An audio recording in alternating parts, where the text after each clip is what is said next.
Welcome to This Year in Grief, Next Year in Hope, a reimagined gathering to reflect on the year's personal and collective losses and to name what we're yearning for in 2026. My name is Brad Wolf. I am the co-founder and executive director of Reimagine. It's my distinct privilege to be your guide this evening, guide on the side, introducing some incredible people who will really be leading this experience for all of us. If you don't mind, if it feels right, if you can turn on your cameras so we can all use this fact that we have cameras to see each other and make this even a more human experience.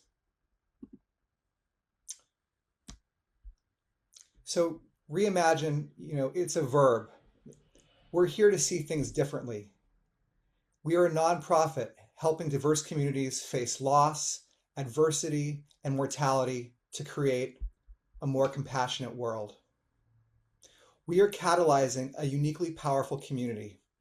People of different backgrounds, ages, races, and faiths, and even no faith. We come together at gatherings like this to find solace in a world that feels alienating, disorienting, and sometimes hopeless. We support each other to face adversity, loss, and mortality, and to support those who want to transform life's biggest challenges into purpose, into action, and into growth. At Reimagine, we create opportunities where people can talk openly and freely about living and dying, about death and loss, about grief and sorrow, and also about joy and hope. Today, we are gathering to hold the weight of this year's grief and the possibility of hope in a space where people have said, Reimagine was the only place I felt truly seen, which was a direct quote from one of our attendees. We all arrive carrying names and losses that shaped us, some fresh, others are softened, but we still carry that grief. At Reimagine, we know that grief becomes more bearable when witnessed, and we are grateful for all of you for showing up with this reality. As we acknowledge and celebrate this collective act of courage, we look to turn towards hope for 2026. Hope does not erase grief, but it can grow alongside it. Many of you have supported Reimagine in 2025, and I have deep gratitude for those who gave time, creativity, presence, resources. Your support allowed Reimagine to hold thousands through heartbreak and transition. You helped create circles, gatherings, and spaces where people could breathe again. And your generosity is the foundation for what we are building next. Now I want to turn it over to my dear colleague, Andy, who produced this experience, to tell you what kind of space you can expect this evening. Thanks, Brad. Welcome, everybody. This is a collective space to grieve and to grow. This is a space that cultivates compassion for others and for ourselves. Most of us have arrived here with some kind of pain in our hearts. And our hope is to help people of all backgrounds create a more compassionate world. This is a space for bravery. It takes courage to show up for others, especially folks you don't know. And it takes courage to lament and to grieve in public. With all that's going on in the US, with all that's going on in the world, now more than ever, people need access to gatherings where they can express themselves. Let's choose to respect and welcome everyone who's gathered here today. Finally, this space is not perfect. We might fumble, we might falter, we might fail, we might offend, but we ask for your grace. And what kind of space this isn't? It's not about blaming. It's not about imposing belief systems on others. It's not about providing solutions or fixing things. Another thing that I want to emphasize is that This is not a political space, but it is a space to cultivate social justice. Our colleague Mazen Jamal has offered this definition of justice. Quote, it's an environment of integrity and wholeness, achieved through healing and transformation. When justice is present, we can trust that our safety and our well-being are valued in a community or a society. So that is our aspiration for tonight.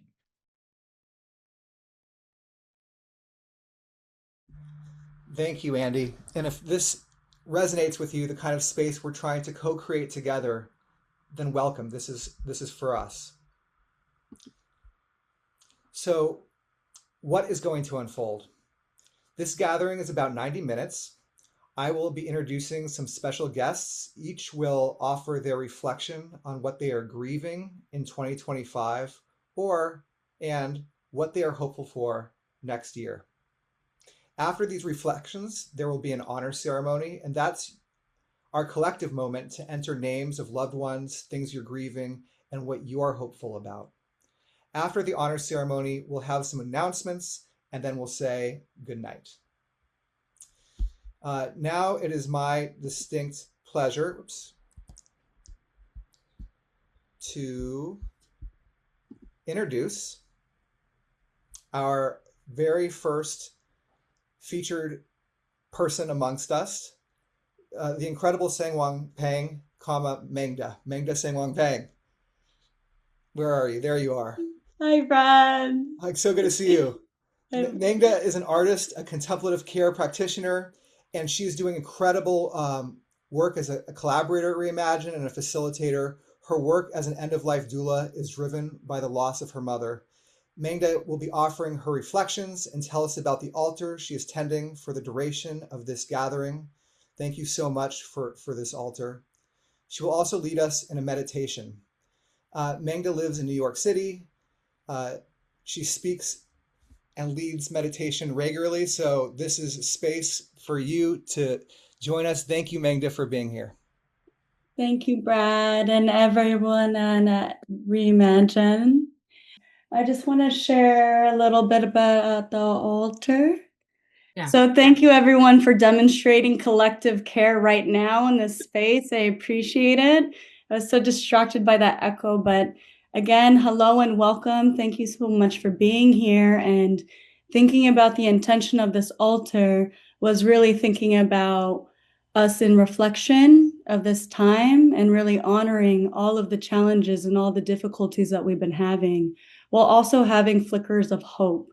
So every single thing that you may see on this table, there's a purpose for it, whether it's the candles that are literal lights for us to move forward through these challenging times, whether it's the flowers that are offerings to our loved ones or those that we've lost, just adding a little sweetness to our paths forward.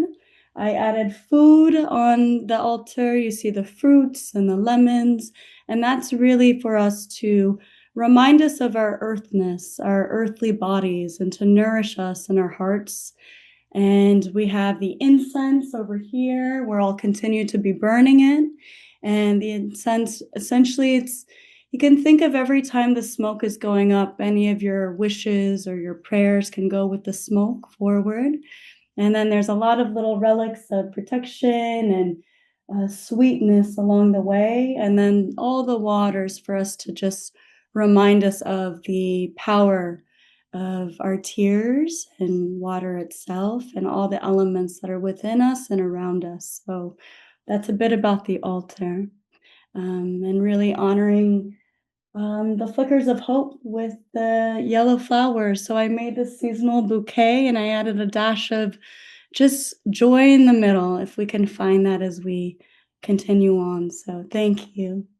And shall we move into a meditation after some audio glitches? All right. So if you'd like to, I'd invite you to do a short meditation with me.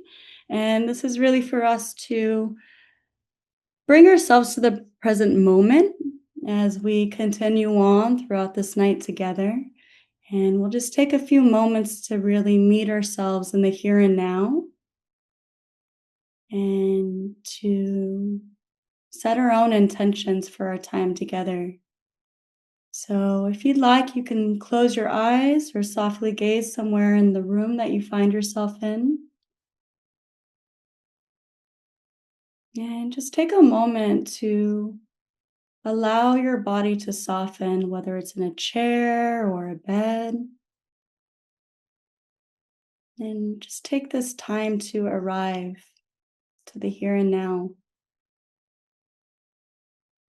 And allow your shoulders to relax down your back. Perhaps your belly softens. Your heart opens up a bit. And imagine your mind just relaxing and softening.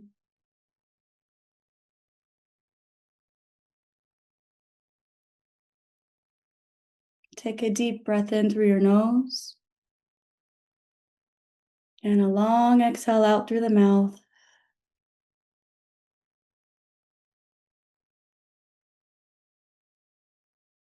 And we'll do that once more to arrive. Take a deep inhale through your nose and a long exhale out through the mouth. Grounding and settling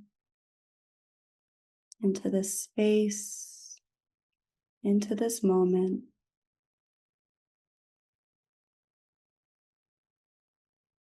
And we'll take one last deep inhale through our nose with intention. And imagine yourself drawing in a thin thread of light. And slowly exhale out through your mouth.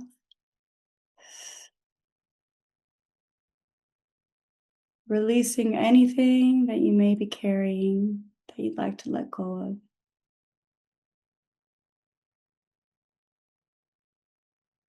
And just take a moment to recognize across distance and differences, all of us here gathered in this one space. You can imagine that thread of light that you created with your inhale. Form a constellation across all the hearts here today, holding our own stories, our own reflections, and our own hopes for our days to come. And just take a moment to visualize that constellation across all of our hearts here today. And as we continue this evening through the stories, through the dialogue, the music, may this space hold you. May this space be whatever it is that you may be yearning for in 2026, bringing it a little closer, a little more possible with every inhale. And we can close by gently making some subtle movements, coming back into the space. Thank you all for gracing me with my messiness today. So thank you. Thank you, Mangda, for your messiness and non-messiness. Thank you so much. Rosemerry Wahtola Trommer is a poet, speaker, and writing facilitator. Her most recent poetry collection is The Unfolding. Earlier this year, she co-led a gathering for Reimagine in anticipation of Mother's Day. Her son, Finn, chose to take his life just before his 17th birthday. May his memory be a blessing. Thank you, Brad.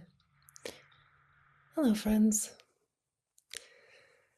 I'm going to open with a little song chant from a brief poem by Gregory Orr, just part of a poem of his. Growing through grief, this deepening we didn't choose. Growing through grief, this deepening we didn't choose. I'm going to invite you to just sing it along right after me. I'll sing it. You can sing it back right there. Please don't turn on your mic. Just do it in the silence of your own home, if you wish. Growing through grief, this deepening we didn't choose. Growing through grief, this deepening we didn't choose.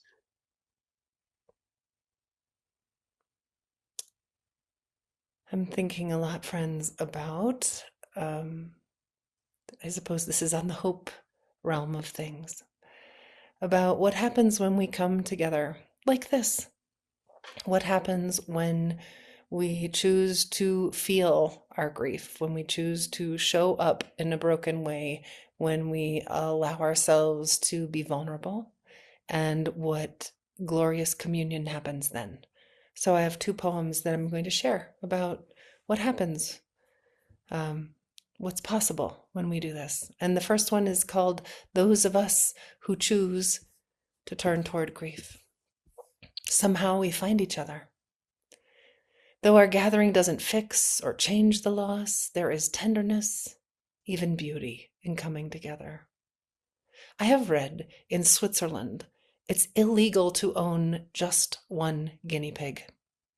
It's considered animal abuse because they are social beings. We are social beings. Perhaps we don't sniff and nudge and squeak and rumble strut like the guinea pig, but we cradle, we hum, we hold. We whisper soft encouragement, light candles, make altars, offer tissues, hug. There are times when I deeply need to be alone with my grief. Even then, curled into myself, quiet in a dark room, even then I am held by the certainty I'm not alone. What a gift we give to ourselves, to each other, when in our grief we enter the circle of those who grieve and meet each other with open hands and say, I see you, brother. I see you, sister. I know it isn't easy. Here I am. Here I am, friends. I see you. And the second poem is, I think, one of my favorite things about poetry is that it invites us to, in the spirit of our program, to reimagine, to see our grief with a new lens, not to change it, but to change ourselves. So this poem is called What If, instead of grief, we call it pollination? What if instead of grief, we call it pollination, a process through which we realize the gold of our hearts must spill out? And if we are to survive as a species, it requires we somehow exchange this gold with each other. All our hearts splayed open, all our hearts needing what all the other hearts have. And it's messy, vulnerable. And this is how we go on. Your grief, my grief, the quiet buzz of conversation, this splitting open, this spilling, this sharing with each other. Thank you, friends. I'm so glad to be here together.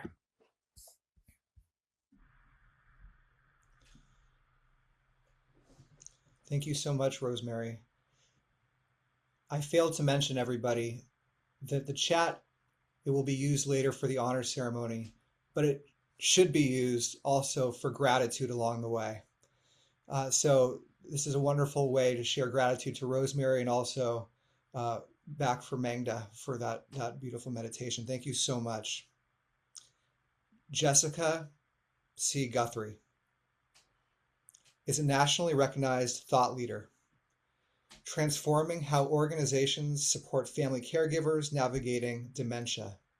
She has been caring for her mother for over a decade. Welcome back to Reimagine, Jessica. Thank you so much. Thank you for having me. This is not on my thing that I was going to share, but I made a social media post before this, and I said, we're not supposed to grieve alone. And in fact, society has tricked us into thinking that we're supposed to grieve and feel joy in silos.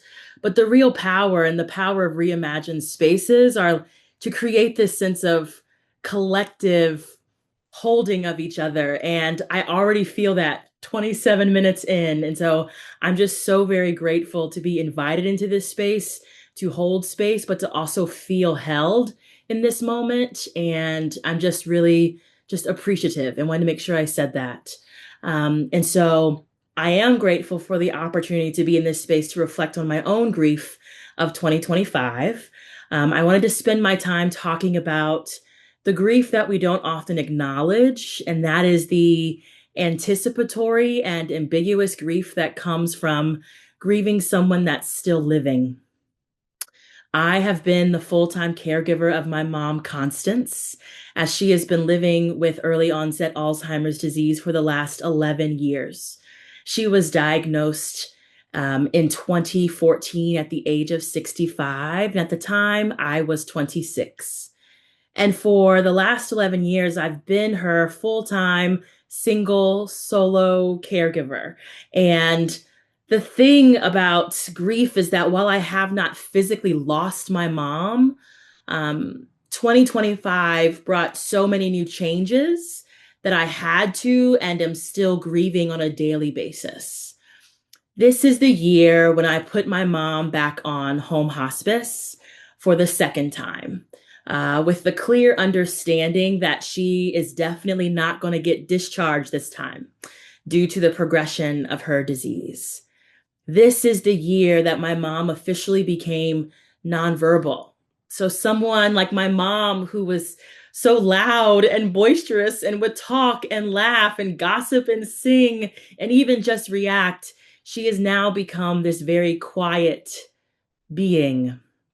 This is the year where my mom's smile and her countenance has slowly faded.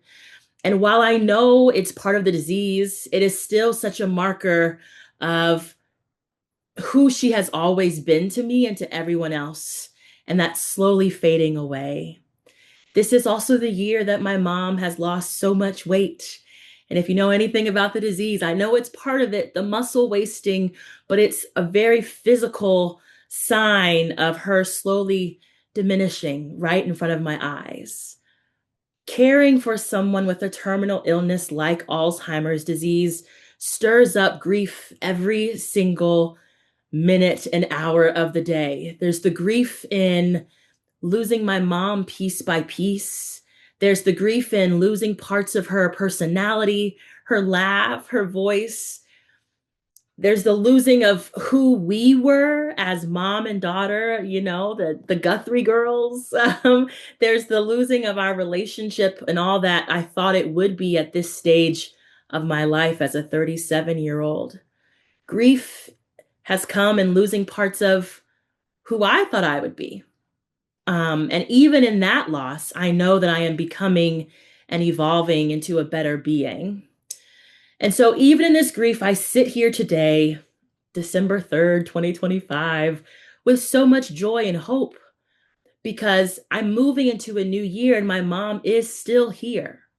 And even though I've lost pieces of her, especially this year, my mom is still someone who feels connection. She still feels the warmth of when I hold her hand. She still hears my voice when I sing to her. She still feels the connection. She feels the love. She still reacts in her own way.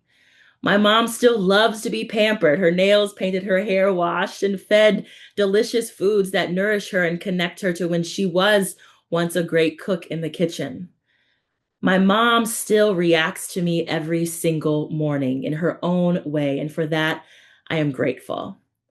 And so, even in this season and this year of grief and loss, I'm so hopeful because I can say that my mom is still thriving as best as she can in the state that she's in.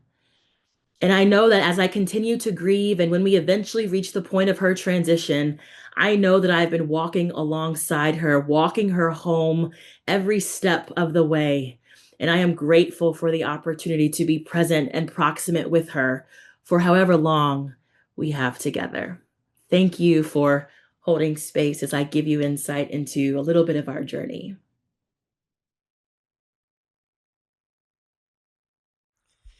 Thank you. So much love on your journey and gratitude expressed verbally, but also in the chat now. Daria Burke is a storyteller who understands the power of post-traumatic growth. Her debut memoir, Of My Own Making, describes her journey to overcome adversity, heal from childhood trauma, and rewrite her narrative. Daria was born in Detroit and now calls East Hampton, New York, home.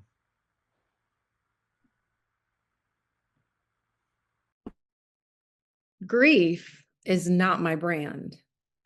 That was my first thought when Andy invited me to join you this evening. His note arrived not long after I'd agreed to speak at a book fair called Grieftastic, and I remember thinking, how in the world did I get here? As I wrote in Of My Own Making, I could never tell the story about my life in which I was the daughter of a mother enslaved by crack and a father caught in heroin's grip. Because that wasn't the story I told myself, that the monsters in my house weren't under the bed, but roaming freely throughout. Even in this truth, even in my existence that stands as my greatest evidence, I know deep down that these stories are more than narratives. They are shields against the searing pain of raw recollection. My story was the one about a girl who believed another life was waiting for her. It was a narrative of resilience, yes.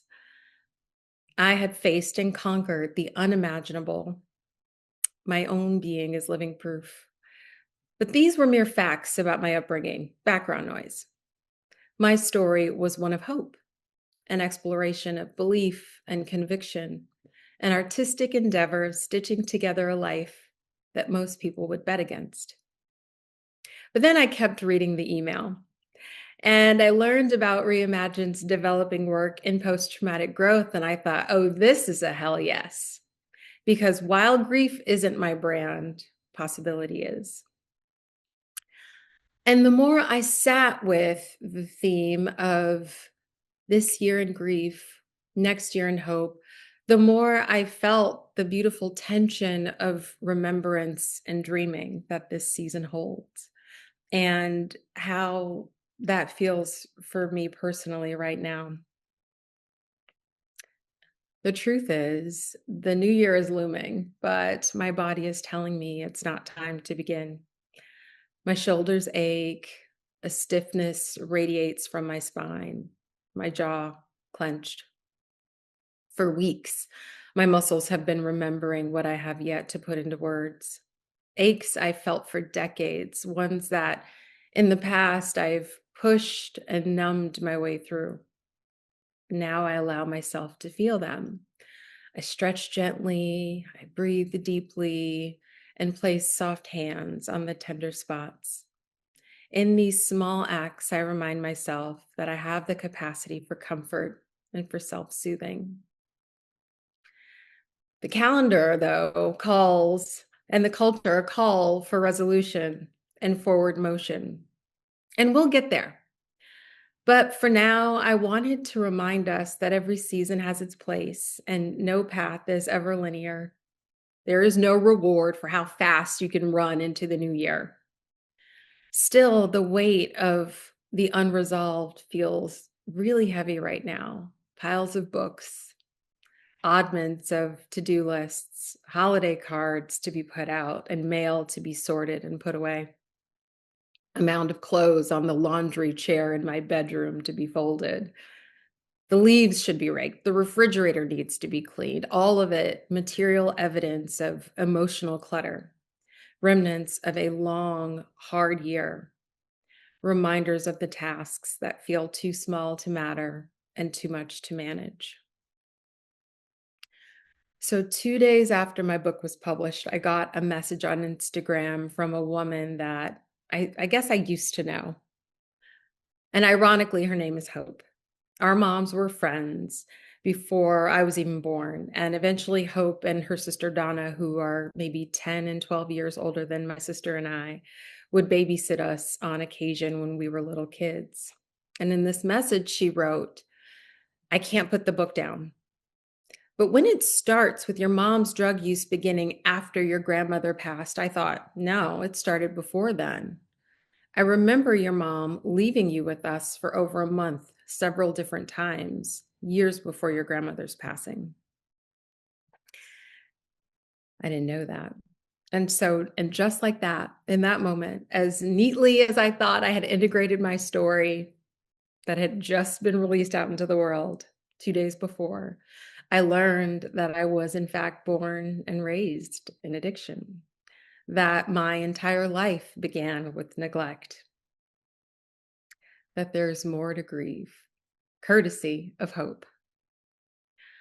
My body is asking for rest. The few daylight hours and these long nights call me to sleep, to stay cocooned in the warmth and quiet of my house.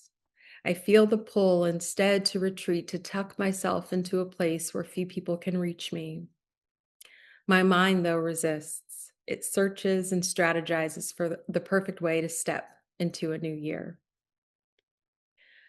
The turn of years ushers in something deeper, winter, a season of retreat and reflection, more out of survival than indulgence, where we cultivate our intuition and stillness. This season asks us to inventory our lives, to sit with what we've gathered over the past year and decide what we will nourish in the year ahead. Sometimes we resist. It's too sad. It's too overwhelming. It's too much.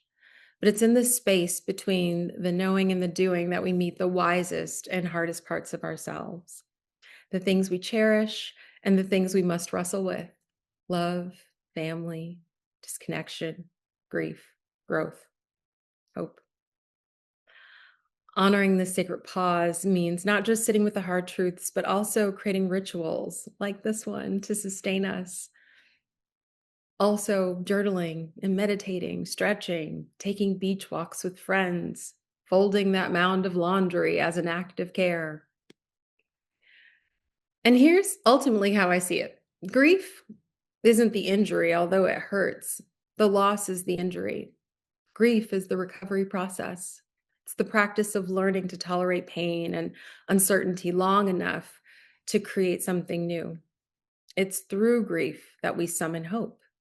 And only then are we ready to work our possibility muscle, strengthened through creativity, courage, curiosity, self-trust.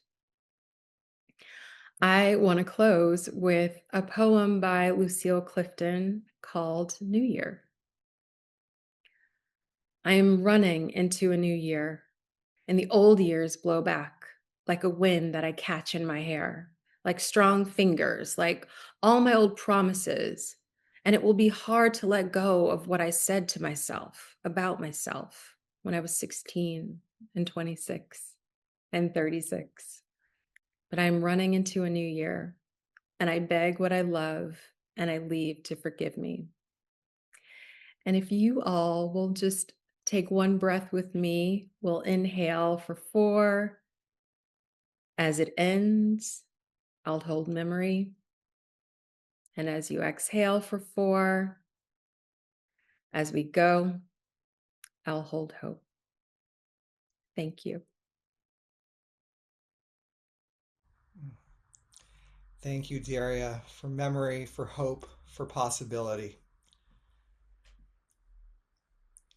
Feel free to share gratitude in the chat.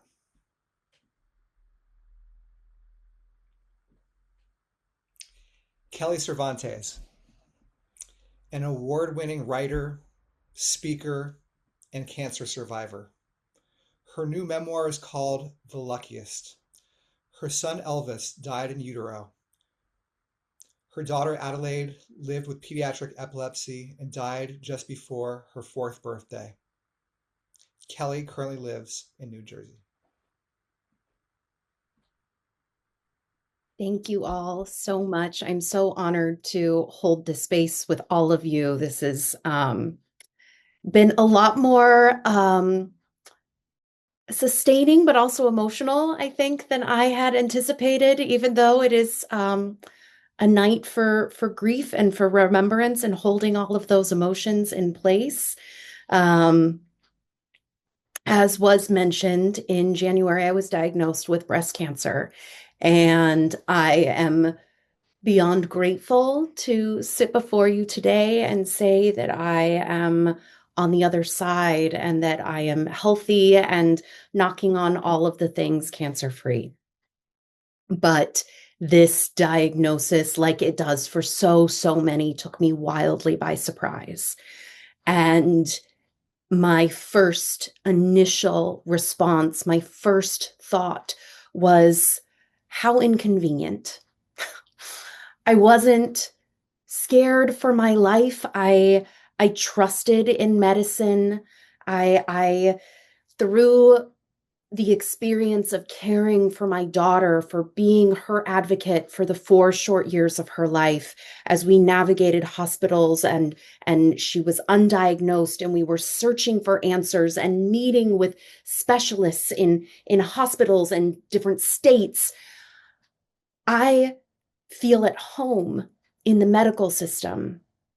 Receiving this diagnosis was in a weird way a homecoming back into the medical system. One I would have rather not received, but one that I wasn't afraid of. I opened up the test results in my MyChart and scanned through them and opened up Google on the other side, Googling every word in those test results, trying to figure out what the answers were, what the prognosis was, what the treatment would be before I ever met with a surgeon. I walked into my doctor's appointment armed with information, ready with my questions, just as I had when my daughter was alive. I learned from the surgeon that just as my research had shown, that I had nothing to fear, my life was not in danger, that there was treatment, that this would probably take longer than I would like, and any travel plans for the foreseeable future needed to be canceled, but I was going to be okay. And I thought that I could do this, that I was ready to go. I didn't think, why me? Because I'd been through this before. It was, why not me? And so on we went. And I had the lumpectomy. And we sat down with the surgeon after the tissue sample results came back, and she informed me that the tumor was actually 3 times larger than they had anticipated, and that there was a secondary kind of cancer that had spread all over. And in that moment, I felt like my body betrayed me. I felt like science had betrayed me. And I felt a new kind of grief bubbling up that I had never felt before. I am well-versed in anticipatory grief. I am well-versed in the child loss grief, in the loss of friends. I'd lost a dear friend to breast cancer only a few years back. I know, I feel like I thought I knew the ins and outs of the way that I processed and felt grief.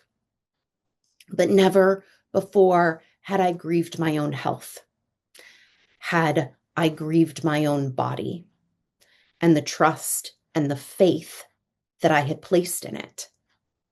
I am well aware of the capacities of my mental health. I have long grieved my emotional health, and I have sought help. I have sought medications. I have sought community and friendship for my mental health. But my physical health, I had always recovered. It had always been there for me through everything. And as I was trying to recover from this lumpectomy, as I was sitting in front of this doctor, learning that I was going to have yet another surgery, I grieved. In that moment, I thought that I would be fine without my breasts, that they were just a physical part of my body, that they were not all of me. I joked to my breast surgeon. I said, just take them. It doesn't matter. I never really loved them that much anyway. And she laughed. And I thought that I was winning at cancer because I made my surgeon laugh. This is the goals, right? But I did miss them when they were gone. I missed the memories they held of nursing my sweet babies. I missed their deformity, their irregular shape, the naturalness, and that they were mine. When I had my mastectomy, I once again grieved through my recovery. Because in my mind, I thought that I should be able to get up and move around and that my body should heal quickly. And I quickly learned that there is nothing quick about physical healing, which I should have known because there is nothing quick about emotional healing. I had to give my body time just as I needed to give my emotions time.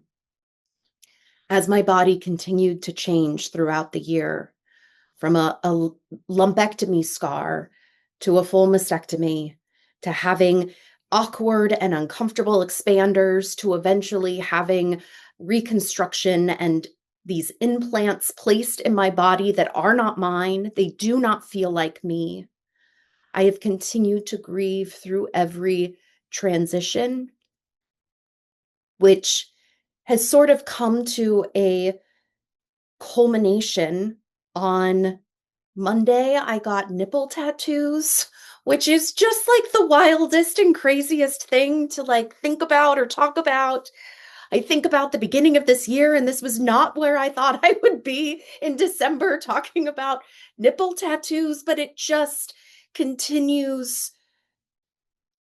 I continue to physically grow and to change and transform.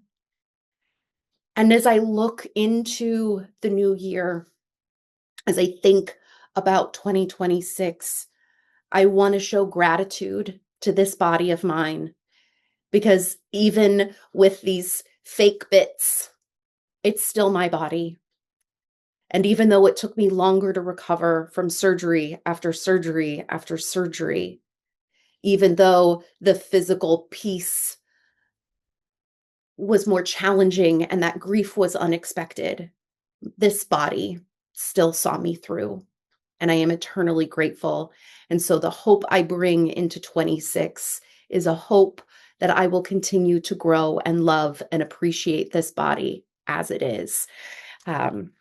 Even if it is not the body that I entered 2026 with.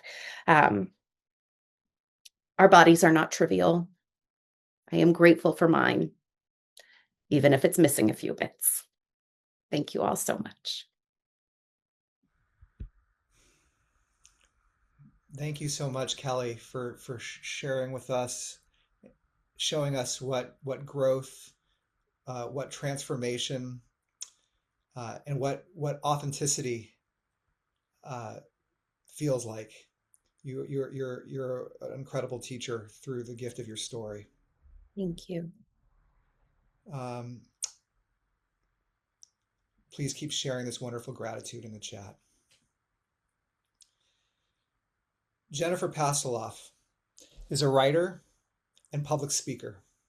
Her newest book is Proof of Life: Let Go, Let Love, and Stop Looking for Permission to Live Your Life. She is deaf, reads lips, and mishears almost everything. But what she hears is usually funnier. At least she thinks so. Jennifer lives in Southern California. I always feel like that's funnier when I say it, but really I don't think it's funny at all.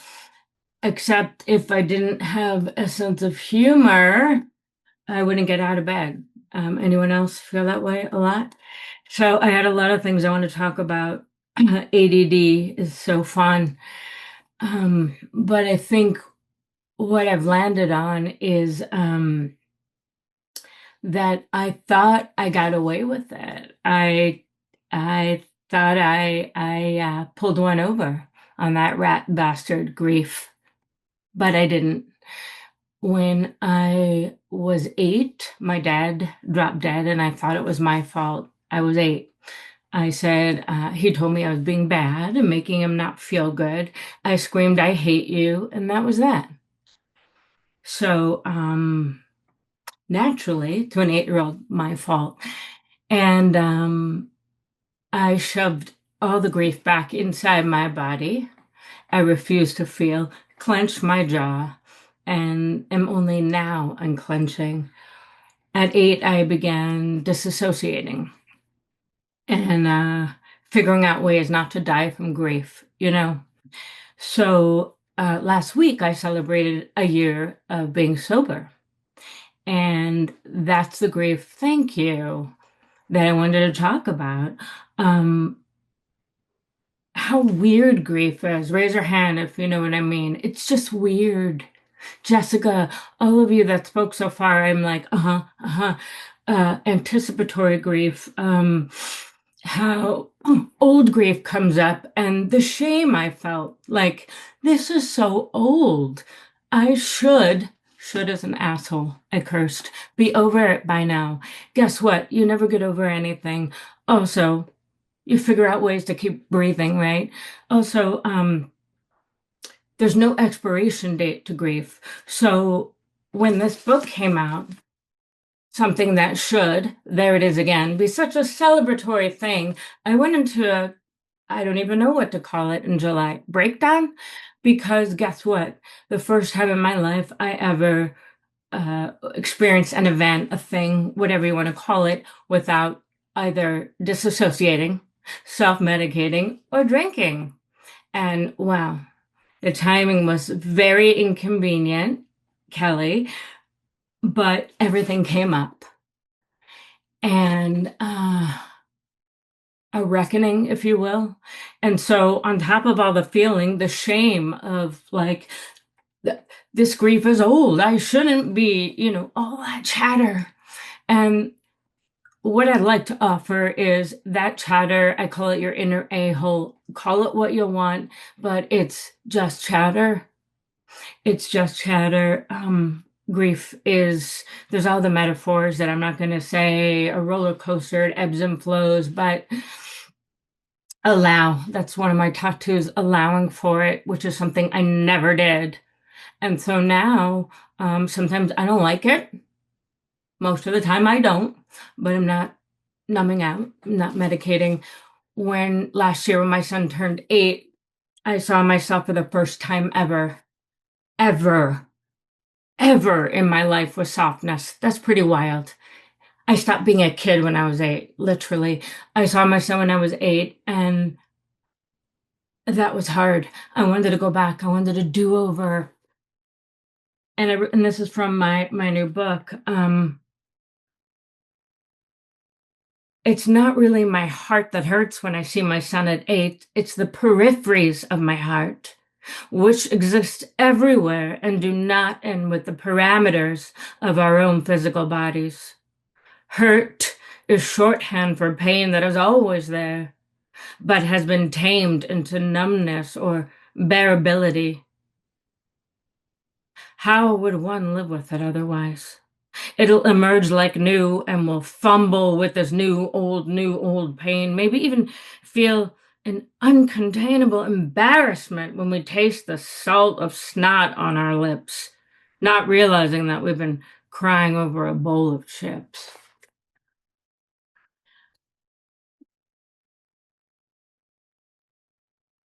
And so I wrote this poem I'm going to read, and it's called New Tricks. New Tricks. A brief history of my education would start with how I learned that to withstand one thing, you must withstand everything. Survival taught me to lip read through the window while waiting tables. To accept your tip went up. You brought ketchup, mind reader, as a lie, said through good intentions and mouthfuls of meat, so there'd be no disappointment, no sense of defeat. I knew hungry people lie. I was hungry all the time. You do the math. When I could no longer bear tinnitus, all that ringing in my ears, I pulled out my hair backwards, counted fears, nails on chalkboard, teeth grinding bone like reaching for a body when you're in bed alone. I have a high threshold for pain, I lied, until true.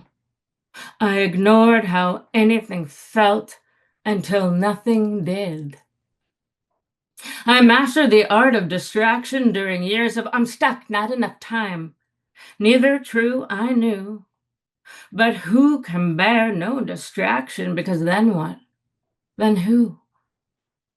I bit until blood to stop bleeding. I can't hear you. To stop begging for mercy for having committed a crime. Learning to tell the truth took patience and time. I asked my body yes or no questions. Am I hungry? Does it hurt? Do I want to stay married? And for the first time, I listened, proving that you can indeed teach an old dog. If you were fighting tooth and nail, I did too. But you can unlearn the things you thought were saving you. Look, for a time, they probably were. So that poem felt hopeful in a weird way. We're all weird, right? I find that to be a compliment, weirdo, because we can unlearn and we can have compassion if we allow for it. And to go wear kid gloves, because whatever we did or felt or drank to cope did for a time probably save us until it didn't. And then it's now what? And so I love this community because that's a now what. And so to tie in the idea of reimagine, that word, this is also from the new book. I'll end with this. If you're in grief right now, like acute grief, and it's eye-rolly, or like, yeah, right, to feel like you will never not feel this way, what's the word for doing something you never even imagine you could do, not even in your fantasies, even after you've actually done the thing and are standing in your yard, your face in a sea of jasmine as you nod like an idiot at an invisible person saying, "It's incredible, isn't it?" Even as you nod back, "Yes, it is." You still can't believe you did the thing that you very much did. What's the word for that? So the hope is we can always begin again. Every day is a beginning again. As corny as that may sound, or cliche rather, it's cliche for a reason. Every moment is a beginning again. And we're never out of the woods, whatever that even means, but rather works in progress.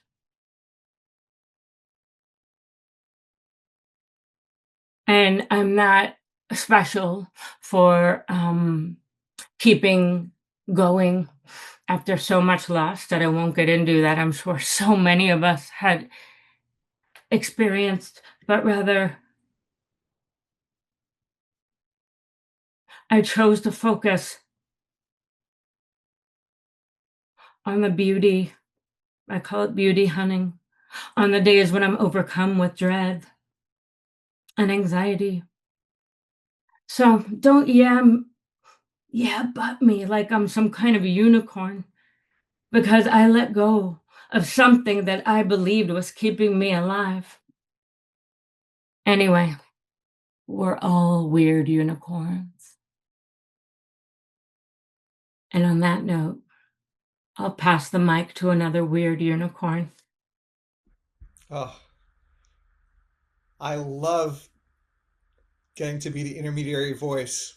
Oh, yeah, I can hear you. I just had to make it on speaker so your face got big.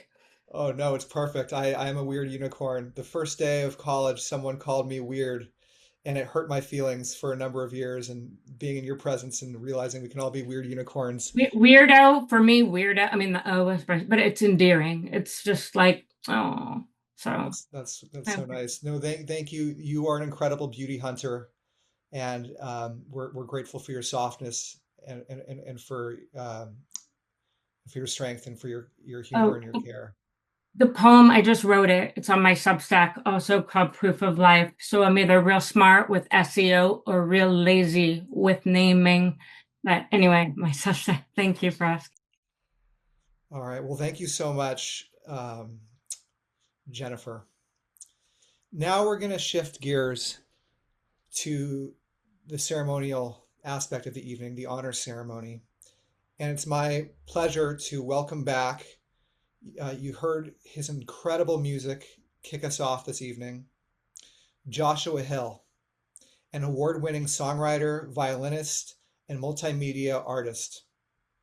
He was also a caregiver for his father, Greg Hill. Although Greg was living with dementia, he and his son Joshua found ways to collaborate with each other and to create music.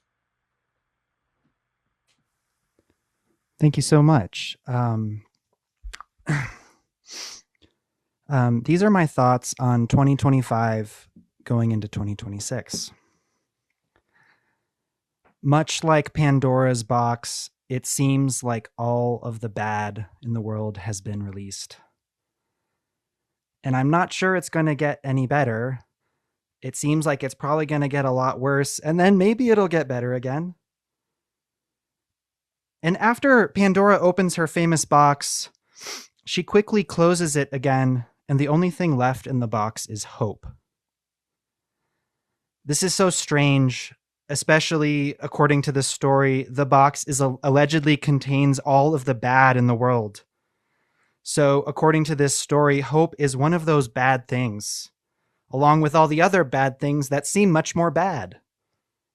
I'm so confused. What does this mean? There are many, many interpretations of this famous story, and I don't think that it's my calling tonight to tell you what I think it means. The fact that hope remained in the box. All I can say is that if I did it, if I opened the box, I mean, who wouldn't? When someone tells us not to do something, we do it. We are human after all. But if I opened the box, then quickly closed it, then discovered that hope was inside, I would get curious. And eventually I would open it again, and maybe hope would come flying out like the rest. Or maybe it would be a little shy, and I would have to grab a twig and prod hope to climb on that twig like a caterpillar. And I would place Hope the caterpillar on a leaf, and then, well, we all know what happens next. And with Hope gone from the box, in that empty box, in that darkness, there are opportunities for new things, for growth. We can fill that box with whatever we dream.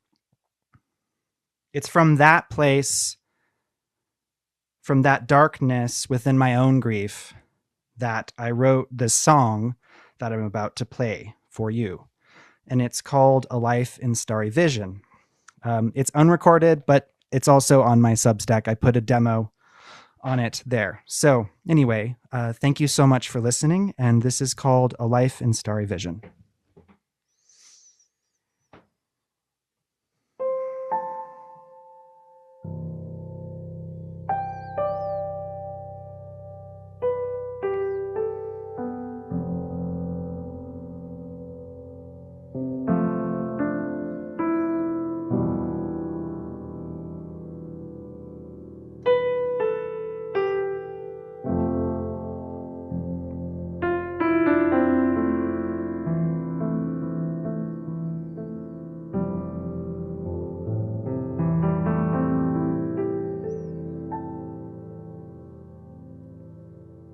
Don't lose who you are.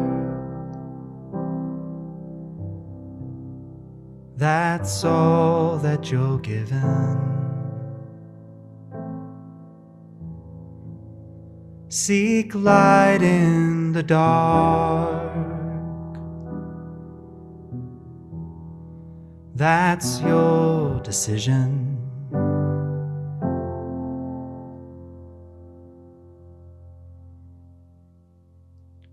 Love will follow. Love will lead.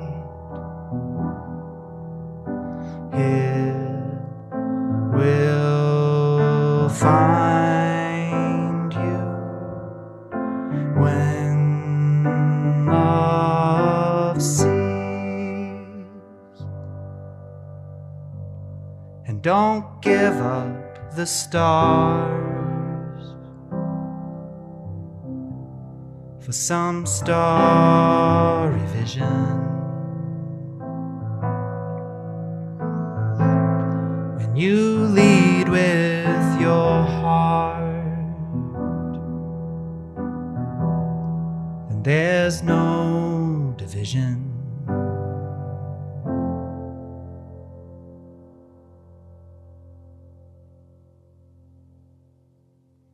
Let love follow.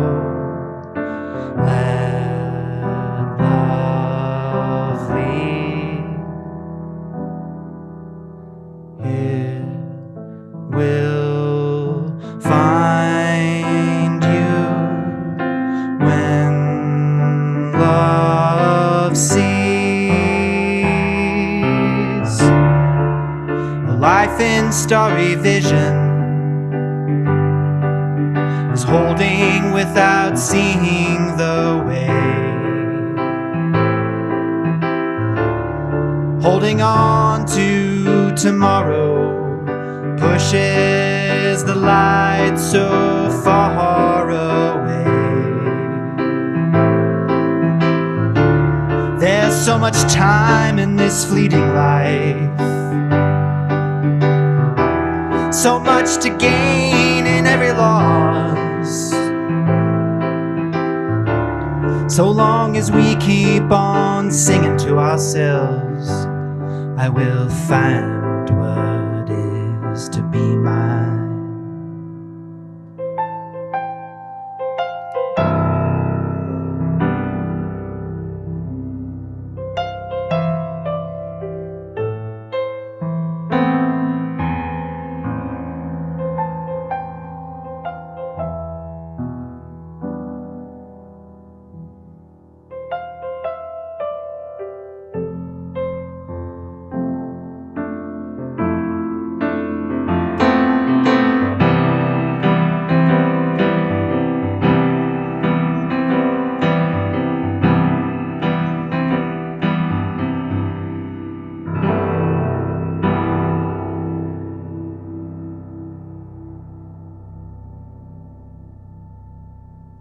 And now, I would ask that you all use the chat to share what you're grieving and what you're hopeful for.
Thank you so much for everything that's traversing its way down the chat right now, for all the grief, for all the hope, for all the music in our hearts and now in our ears.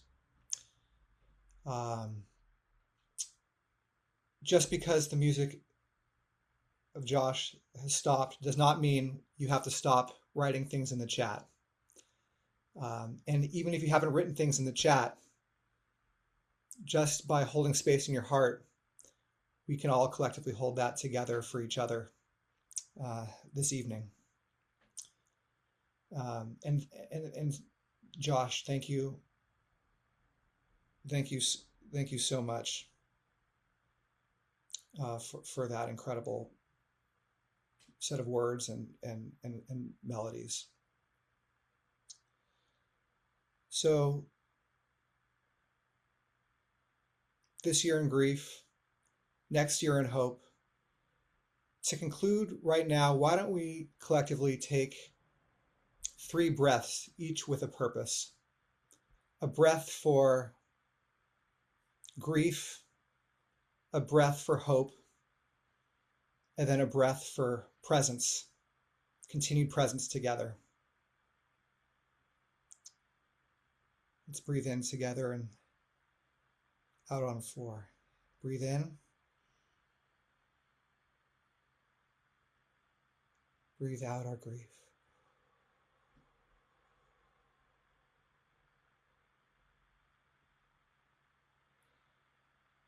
Breathe in.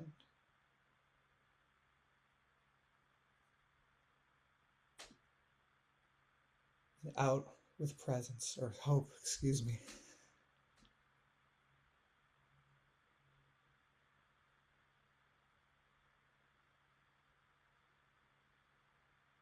And breathe in. Now with presence and love.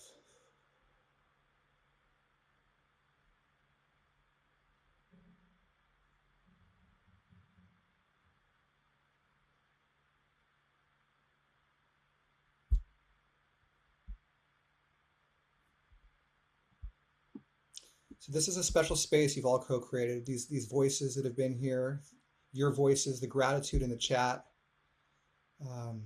This is a very unique experience and a very sacred experience. We're so grateful for all of you who have taken time out of your lives to make this happen.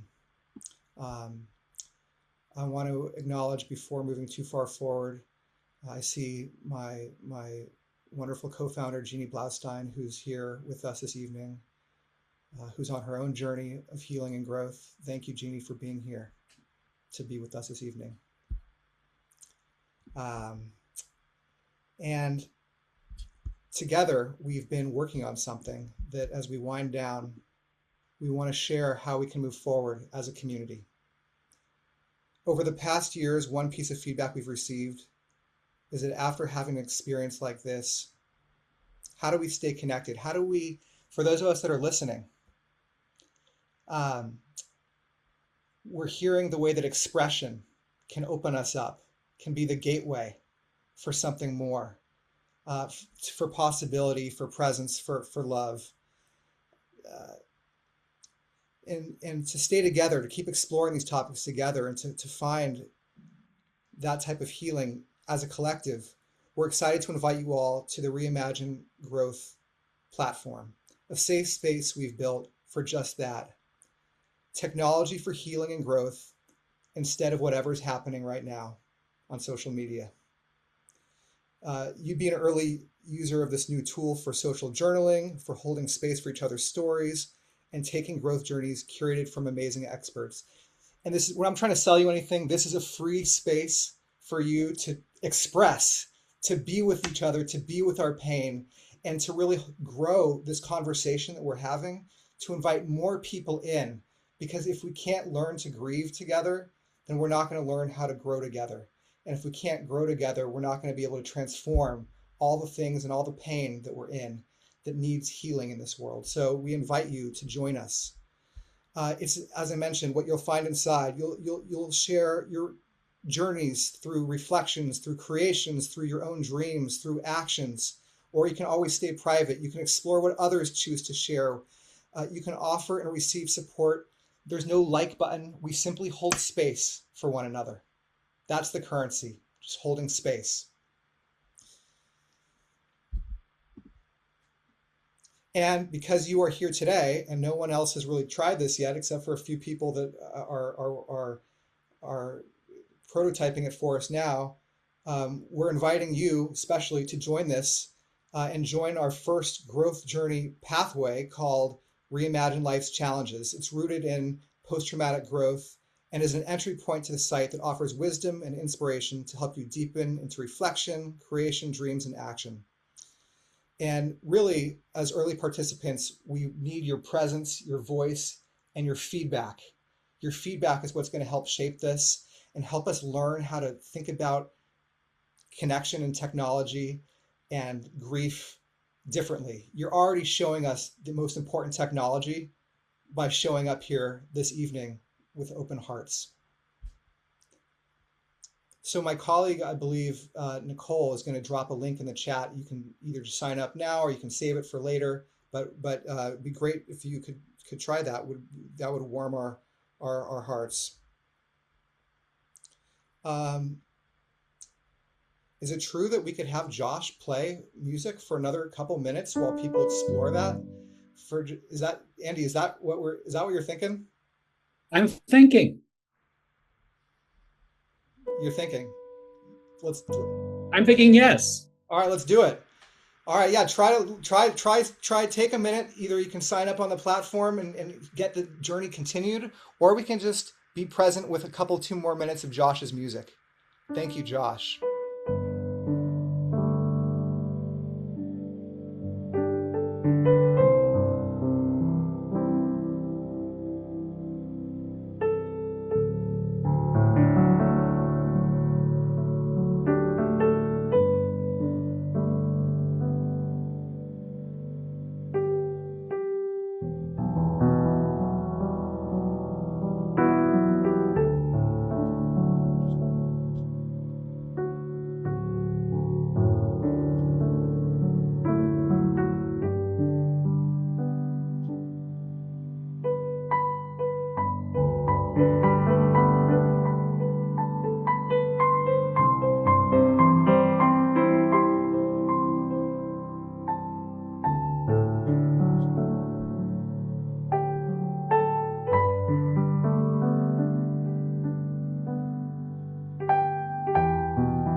Thank you, everyone, for your presence and for Josh for your music. Andy is going to share a couple of program announcements. Thank you, Brad. But before I do that, I also want to acknowledge my colleagues who helped out on this program and most of the events that we do at Reimagine. Shout out to Nicole Tan, who's here, Dara Cosberg, who's here, and Ali Ladio, who's also here. Thank you all so much. So on December 17th, please get more connected with us. This is the final session of a series called The Wisdom of the Hive. It's hosted by Michelle Cassandra Johnson. We will focus on what the bees can teach us about resiliency in a time of climate crisis and climate grief. We have speakers from the fields of thanatology, from art, from activism. Please come. On December 18th, we have Room for Grief, which is our peer-led drop-in group that meets every third Thursday of the month. We leverage creativity and prompts to foster conversation and pathways for those seeking to process and navigate all kinds of loss and struggle.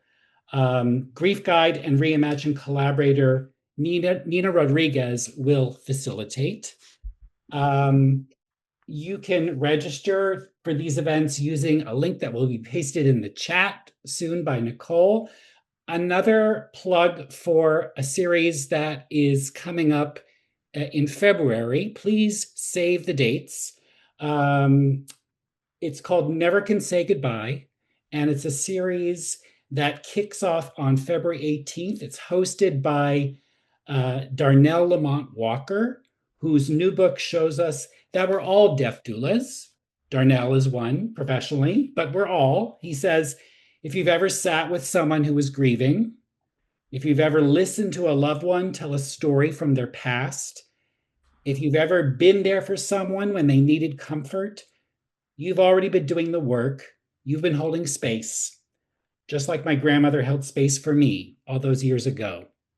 So join us for that. Also, you can collaborate and host your own events. You can add resources to our website. You can contribute to our blog.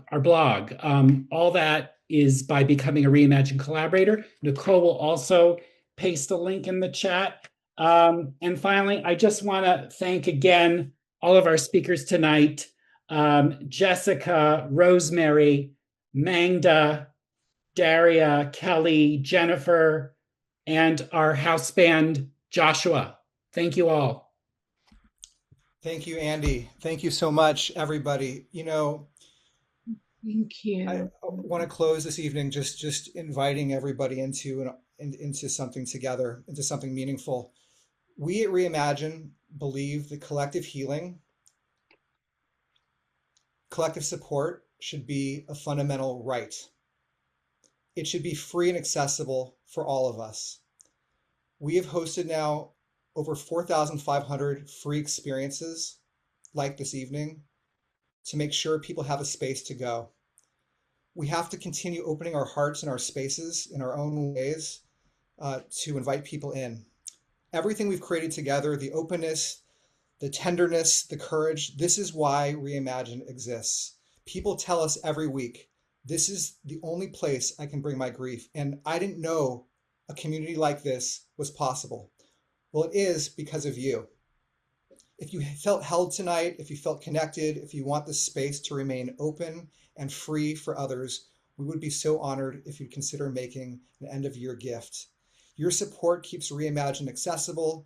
It helps us grow this community, and it fuels the new Growth Journey platform so all of us can keep learning, reflecting, and healing together.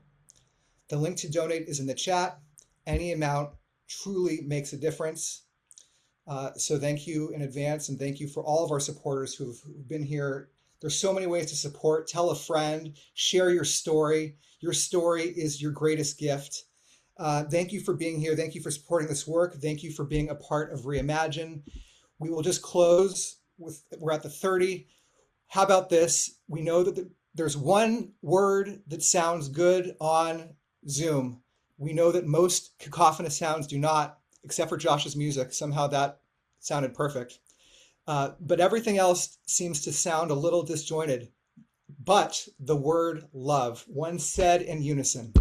So this is a chance, if we want to unmute ourselves, we can push that unmute button.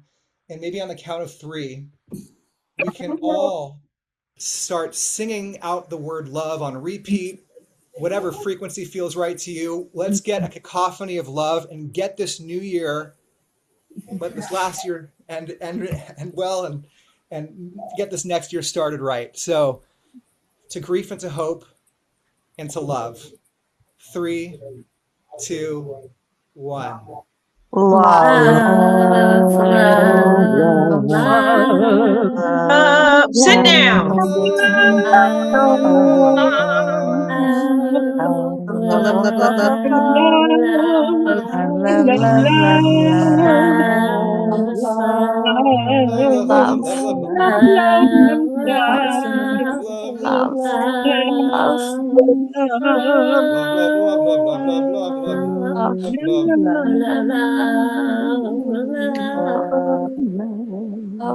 Love.